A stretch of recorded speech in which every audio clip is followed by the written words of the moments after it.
பிரதேச ஒருங்கிணைப்பு குழுவினுடைய அனுமதிக்காகவும் சமர்ப்பிக்கப்பட இருக்கின்றன. 93 மில்லியன் நிதி ஒதுக்கீடு செய்யப்பட்டிருக்கின்றது. தற்போது குழுவுடைய தலைவரும் கௌரவ பாராளுமன்ற உறுப்பினருமான ஸ்ரீ பவானந்தராஜ அவர்களை தயவுடன் கேட்டுக்கொள்கிறேன்.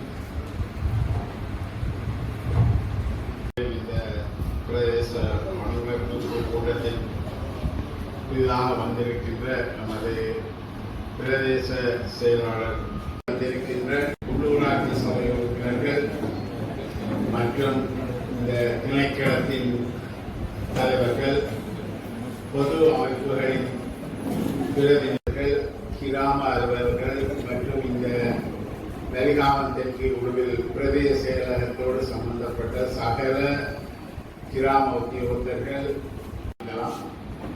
உங்களுடைய தெரிவித்த ஒருங்கிணைப்பு கூட்டம் நமது இந்த பகுதியினுடைய